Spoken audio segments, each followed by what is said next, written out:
যুদ্ধবিধ্বস্ত সুদানে হত্যা, লুণ্ঠন, অপহরণের পাশাপাশি নারীদের উপর নানাবিধ সহিংসতা চালিয়েছে র্যাপিড সাপোর্ট ফোর্সেস বা আরএসএফ। দুর্ভিক্ষ পীড়িত এলাকাগুলোতে খাদ্য হিসেবে জংলি ফল ও পাতা সংগ্রহ করত নারীরা। আর এই সুযোগে ধর্ষণ সহ অবর্ণনীয় নির্যাতন চালাতো আরএসএফ সদস্যরা। আল ফাশির থেকে পালিয়ে শরণার্থী শিবিরে আশ্রয় নেওয়া নারীদের বিভীষিকাময় অভিজ্ঞতার কথা জানিয়েছে জাতিসংঘের নারী বিষয়ক সংস্থা। নতুন ব্লেন্ডে আরো রিচ অ্যারোমায় সেলন ফ্যামিলি ব্লেন্ড টে।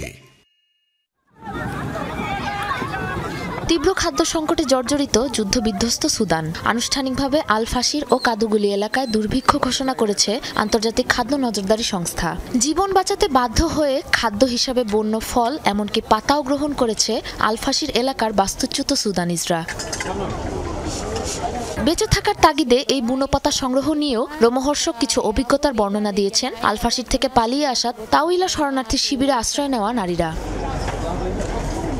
পুরো শরীরে গভীর আঘাতের চিহ্ন, কিছু কিছু ক্ষতের দিকে তাকানো দুষ্কর। নিজেদের শরীরে এভাবে যুদ্ধের চিহ্ন বয়ে নিয়ে বেড়াচ্ছে নানা বয়সী হতভাগ্য এসব সুদানিজ নারী। পুরো এলাকায় একদানা খাবার খুঁজে না পেয়ে বাধ্য হয়ে নিজের পরিবার ও সন্তানদের জন্য বনের ভেতর থেকে কুড়িয়ে আনতেন ছোট আঙুরের মতো একরকম ফল ও পাতা। এমন সময় আচমকা তাদের তুলে নিয়ে ধর্ষণ সহ নানা অকথ্য নির্যাতন চালাতো আরএসএফ বাহিনীর সদস্যরা। এমনকি অপহরণ করে হত্যা করা হতো তাদের সন্তানদেরও। পালিয়ে আসা নারীদের জবানবন্দিতে এসব ঘটনা তুলে ধরেছে জাতিসংঘের নারী বিষয়ক সংস্থা।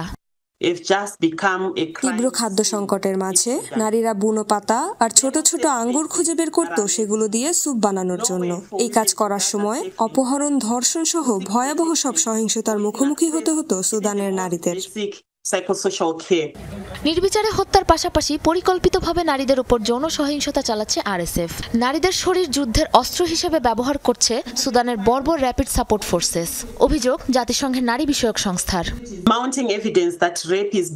সুদানে ধর্ষণ ও নিপীড়নকে পরিকল্পিতভাবে যুদ্ধাস্ত্র হিসেবে ব্যবহার করা হচ্ছে। সুদানিজ নারীদের দেহ পরিণত হচ্ছে ক্রাইম সিনে। সুদানে নারীদের জন্য নিরাপদ কোনো স্থান নেই এখন। ন্যূনতম সামাজিক কিংবা মানসিক পরিষেবা পাওয়ার পথ নেই নারীদের। জাতিসংঘ জানিয়েছে যুদ্ধবিধ্বস্ত এলাকাগুলোতে তীব্র খাদ্যহীনতায় দিন পার করছে অন্তত 1,10,00,000 নারী। খাবারের সন্ধানে বের হলেও বেশিরভাগ সময়ই সম্পূর্ণ সুরক্ষিত অবস্থায় ফেরে না কেউই। যুদ্ধ শুরু হওয়ার পর থেকে জীবন বাঁচাতে আল ফাশির ও এর আশেপাশের এলাকাগুলো থেকে পালিয়েছে অন্তত 82,000 মানুষ। সাবরিনা নুসরাত, যমুনা নিউজ।